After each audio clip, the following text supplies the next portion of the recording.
I always thought the night shift as a delivery driver would be pretty chill. Just me, the open road, and a few late-night snackers. But there was one night that really shook me. It all started off normal. I loaded up my car with some pizzas and snacks, set the GPS, and headed out. The streets were mostly empty, just a few flickering streetlights breaking the darkness. But then, as I got close to the first address, I spotted a car behind me. It was an old sedan, its headlights glaring in my rear view. At first, I brushed it off. I mean, it's not like I owned the road, right? But after my first delivery, it was still there, following a little too close for comfort. My heart started pounding as I took a turn onto a side street. The sedan turned too, matching my every move. A chill ran up my spine. I tried to shake it off, telling myself it was just another driver out late, but my gut wouldn't stop nagging at me. With each stop, the car stayed just close enough to creep me out. It always hovered a few cars back, never breaking that weird, tense distance. I started taking longer routes, trying to lose it, but it was always there, focused on me like it had nothing better to do. By the time I reached my third delivery, panic really set in. I parked in front of a dark house, my hands shaking as I reached for the pizza. In the rearview mirror, I saw it. The sedan, idling further down the street, its driver watching. Getting out of the car, I fumbled the pizza box, my heart beat loud in my ears. I could feel eyes on me, heavy and unsettling. I rang the doorbell, casting nervous glances back at the sedan. When someone finally opened the door, I felt a wave of relief hit me. There was someone else there now, even if they were just a stranger. But as I turned back to the street, the sedan was gone, vanished into the night like it had never been there. Relief washed over me, but it mixed with a lingering dread. I finished my shift, but the feeling of being hunted didn't fade. I still think about that night sometimes, wondering if it was all just paranoia or if someone really was out there, watching and waiting.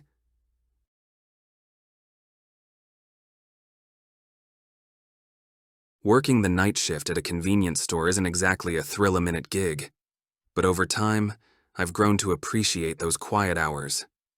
Most nights are slow, my only companions being the flickering lights and the occasional customer. But one night, well, let's just say things took a turn. It was around 2 a.m. when the door chimed, and I looked up to see a man walk in. He was tall and scruffy, wearing a heavy jacket that seemed like it hadn't seen a washing machine in weeks. His face was partially hidden by a hood, and he avoided eye contact as he drifted down the aisles. Instinctively, a knot tightened in my stomach. Something about him felt off. Trying to shake the feeling, I busied myself behind the counter, organizing snacks. But I couldn't shake the sensation of being watched. Every few minutes I'd glance over to find him rooted to the spot, staring at the shelves, but never picking anything up. I tried to rationalize it. Maybe he was just indecisive. But as the minutes dragged on, my unease only deepened. Eventually, he approached the counter and placed a single bottle of soda down. My hands shook slightly as I rang it up. "That'll be $1.50, I said, forcing a smile. He didn't respond. Instead, he just stared at me with these cold, unreadable eyes. It felt like he was studying me, deciphering my every move.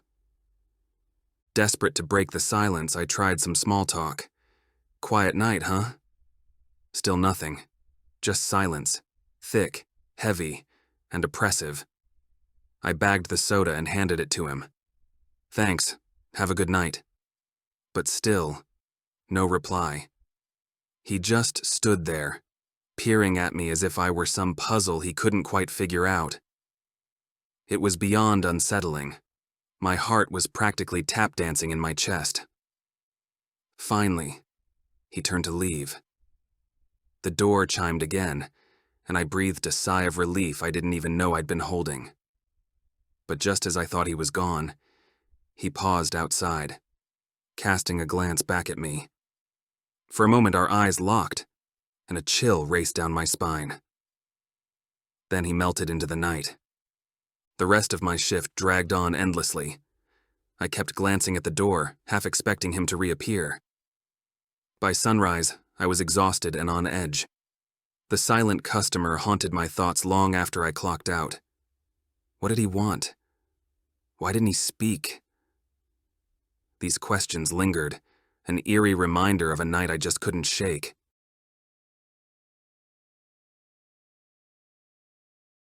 Hey, have you ever worked a night shift?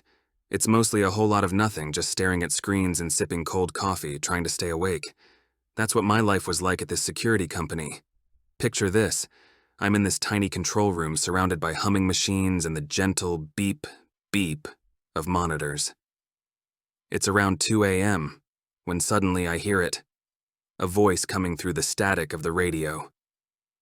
"I'll make sure no one sees you," it whispers, low and urgent.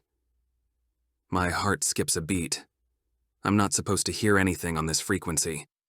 I lean in, trying to catch more of this strange conversation. Another voice, filled with anxiety, replies, "Just make it quick. I can't be here long." I glance back at the security feeds. Everything looks normal.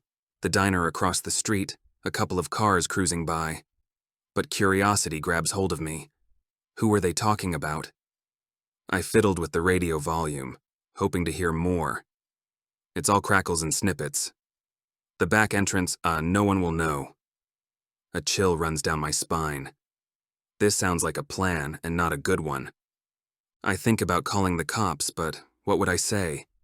"Hey, I overheard a creepy conversation?" It sounds ridiculous. But I can't just sit there. I need to find out more. I decide to take a walk around the building, sticking to the shadows. The cool night air hits my face, grounding me as I move cautiously toward the back entrance. The same spot as the call. My heart hammers in my chest with each step. When I reach the back, I freeze. Two figures huddle near the dumpster, their voices hushed but urgent. I creep closer, trying to stay hidden. One is a guy in a dark hoodie, and the other is a woman, fidgeting like she's expecting someone to jump out at her. "Did you bring it?" the guy asks, his voice barely a whisper. "I told you, I can't hold it much longer," she replies, her eyes darting around. That's when it hits me. This is serious. They're not just chatting, they're into something dangerous. My instincts scream at me to get away and get help. But as I turn to leave, the gravel under my feet betrays me, crunching loudly in the stillness. They both whip around, eyes wide. Panic explodes inside me. I bolt back to the control room, adrenaline pumping. I reach the door, fumbling with my keys, hands shaking like leaves. I slam the door shut, locking myself in.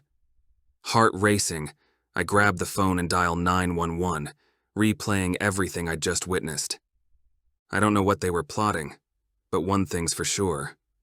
I stumbled into something that could endanger my life, and I'm terrified of what might happen next.